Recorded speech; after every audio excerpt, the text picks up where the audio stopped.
Iran বিশ্ব রাজনীতির এমন একটি নাম যাকে পুরোপুরি বোঝা আজও কঠিন। দীর্ঘদিন ধরে দেশটি যেন পর্দার আড়াল থেকে নীরবে নিজেদের কৌশল সাজিয়ে এসেছে। তবে সাম্প্রতিক কিছু রহস্যময় ঘটনার পর আন্তর্জাতিক নিরাপত্তা বিশ্লেষকদের মধ্যে নতুন করে প্রশ্ন উঠেছে, আসলে কি করছে ইরান। সবচেয়ে বেশি আলোচনা হচ্ছে ইরানের একটি নতুন ক্ষেপণাস্ত্র প্রকল্প নিয়ে। বিভিন্ন সূত্রে দাবি করা হচ্ছে এটি হতে পারে দেশটির ইতিহাসের সবচেয়ে বড় এবং সবচেয়ে শক্তিশালী মিসাইল। কিন্তু আশ্চর্যের বিষয় হলো এ নিয়ে কোনো নির্ভরযোগ্য আনুষ্ঠানিক তথ্য এখনো প্রকাশ্যে আসেনি।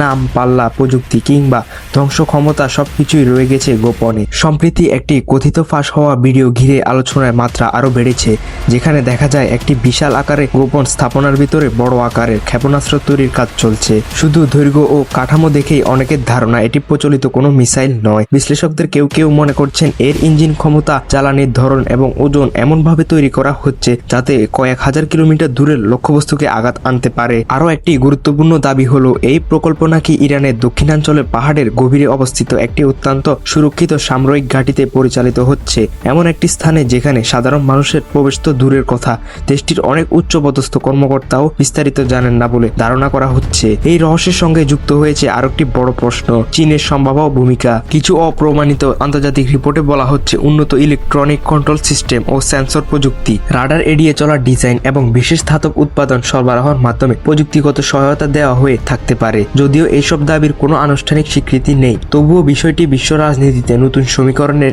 ইঙ্গিত হিসাবে দেখা হচ্ছে।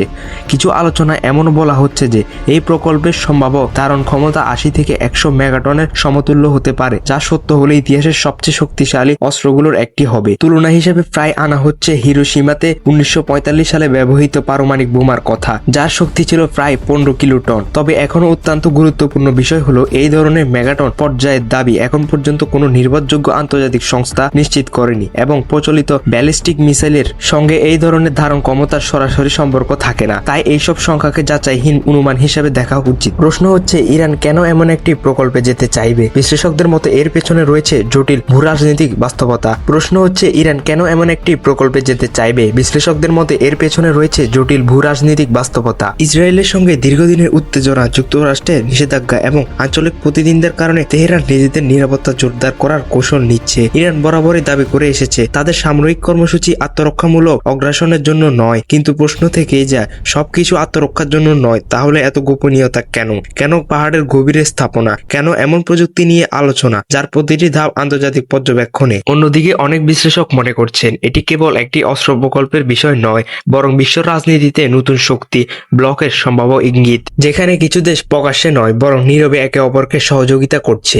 তবে বাস্তবতা হলো এই মুহূর্ত পর্যন্ত ইরান সরকার আনুষ্ঠানিকভাবে এমন কোনো প্রকল্পের কথা স্বীকার করেনি। তাদের বক্তব্য সব সামরিক প্রস্তুতি কেবল প্রতিরক্ষার জন্য। এখন বিশ্ব নজর রাখছে প্রতিটি পদক্ষেপের দিকে।